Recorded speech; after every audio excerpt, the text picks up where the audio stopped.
Bonjour, je suis Éric Emery, boulanger-pâtissier. Je suis président de l'association des boulangers-confiseurs de Genève. J'ai un commerce ici au Petit Saconnet. On emploie une quinzaine de personnes. On a un petit tea room et une boulangerie, pâtisserie, confiserie.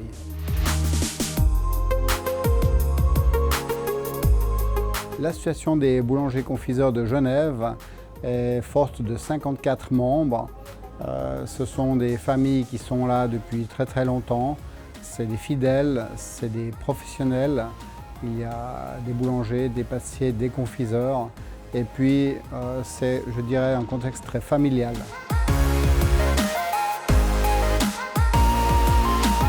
Alors, je suis rentré dans l'association il y a 25 ans. J'ai intégré le comité il y a un peu plus d'une vingtaine d'années comme membre du comité. Ensuite, j'ai été trésorier et puis, pour finir, président depuis 5 ans, je crois.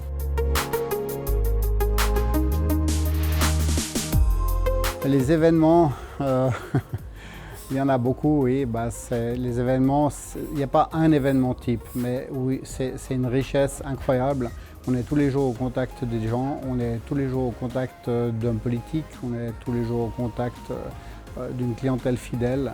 Et puis, je pense que c'est ça la richesse de notre association, de notre métier.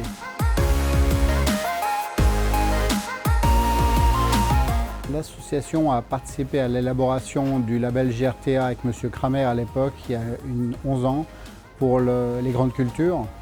Ça a été très compliqué à mettre en place parce que quand vous présentez une tomate GRTA, vous l'avez dans la main. Voilà, ça c'est une tomate GRTA, vous la mangez. Tandis que présenter un grain de blé GRTA, ne rien pouvoir en faire avec, la transformation a été assez compliquée à expliquer aux gens. Mais ça, je dois dire que maintenant, tous les boulangers de Genève font du GRTA. On a la chance d'avoir un terroir riche, on a la chance d'avoir des agriculteurs sérieux qui prennent en compte nos demandes, nos besoins. Et puis on a une clientèle qui est très intéressée et à qui on donne la possibilité justement d'acheter local.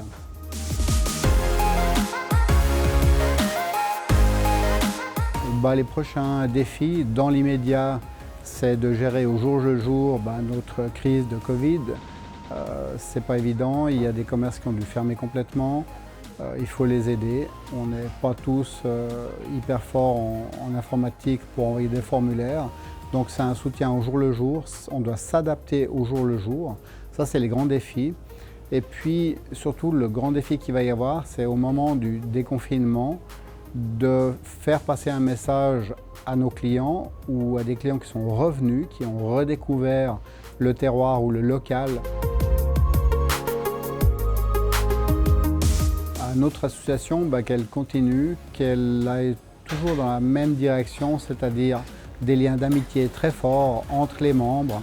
À Genève, il y a de la place pour tout le monde. On n'a pas besoin de se faire la guerre, d'ailleurs, à ma connaissance, on ne se la fait pas.